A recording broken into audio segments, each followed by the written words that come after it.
तो बहुत ही interesting change आ गया है जो कि है इनकम टैक्स एक्ट 2025 का, जिसमें काफ़ी चेंजेस गवर्नमेंट की तरफ से आए हैं और ये हमारे लिए बहुत ही इम्पोर्टेंट है इनको समझना।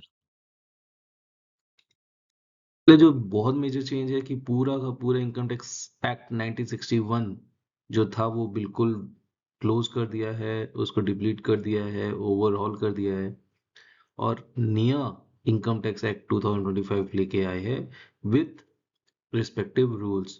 तो ये सिंप्लीफाई करने का ट्राई किया है मोदी गवर्नमेंट के द्वारा। तो इस इनकम टैक्स 2026 रूल्स को बहुत ही ज़्यादा ऑपरेशनलाइजिंग किया हुआ है, मतलब इसको एक एक चीज़ों को डिटेल में बताया गया है ताकि कंफ्यूजन ना हो और ट्रांसपेरेंसी बनी रहे। सबसे बड़ी तो गुड न्यूज़ सैलरीड एम्प्लॉयज़ के लिए है जो किराए के घर पे रहते हैं, स्पेशली अगर वो हैदराबाद, पुणे, अहमदाबाद और बेंगलुरु में रहते थे। बिकॉज़ ये पहले 4 जो सिटीज़ है इसको मेट्रो सिटीज़ नहीं बोला जाता था, अब इसको मेट्रो सिटीज़ बोला जाता है। तो अगर ये मेट्रो सिटीज़ क्वालिफ़ाई किए हैं तो मतलब क्या है कि पहले आपको 40% ऑफ बेसिक सैलरी अलाउड होता था, अब ये 50% ऑफ बेसिक सैलरी आपको अलाउड हो जाएगा। अम, बट ध्यान देने की बात ये है कि पहले लैंडलॉर्ड और टेनेंट का कोई रिलेशनशिप प्रूफ नहीं देना पड़ता था, अब आपको रिलेशनशिप भी बताना पड़ेगा। गेन से रिलेटेड बहुत सारी क्लैरिटीज है, न्यू रिजीम से रिलेटेड बहुत चीजें सिंप्लीफाई की है। कंप्लायंसेस को स्ट्रिक्ट इसलिए कहा गया है क्योंकि इसमें कैपिटल गेन स्क्रूटनी ज्यादा की जाएगी। डेफिनेशंस को बहुत क्लियर किया गया है, टाइमलाइंस को बहुत ही क्लियर किया गया है, होल्डिंग पीरियड में स्पेशली डिफाइन कर दिया है ताकि कोई एम्बिगिटी ना रहे। और सॉवरेन गोल्ड बॉन्ड के लिए जो पहले टैक्स एग्जेम्पशन सभी लोग यूज करते थे, अब उसको लिमिटेड टू उन लोगों के लिए किया जो ओरिजिनल होल्डर है। ओरिजिनल होल्डर मतलब आपने फर्स्ट टाइम अगर एसजीबी बॉन्ड गवर्नमेंट से बाय किए हैं तो आपके लिए ही वो एग्जेम्पशन है, अदरवाइज वो एग्जेम्पशन अप्लाई नहीं होती अगर आपने किसी और से बाय किया है। इससे रिलेटेड भी काफी स्ट्रिक्ट हो गया है हमारा इनकम टैक्स। अब 7 साल का डेटा ऑडिट ट्रेल रखना पड़ेगा। ये स्टॉक एक्सचेंजेस को सेबी से कुछ स्पेशल अप्रूवल लेनी पड़ेगी और पैन, क्लाइंट आईडी ये सब ट्रांसपेरेंट तरीके से इनकम टैक्स अथॉरिटी को शेयर करना पड़ेगा।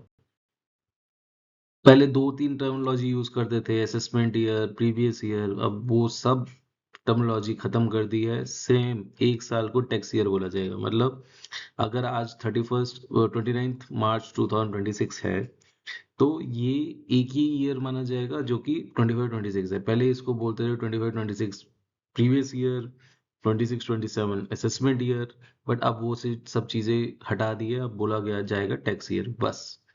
एक्सटेंडेड डेडलाइन हो गई है सर्विस वालों के लिए, प्रोफेशनल्स के लिए 31 अगस्त अब नई टाइमलाइन डिसाइड होगी और सिंप्लीफाई कर दिया आईटीआर 1 और 2 को।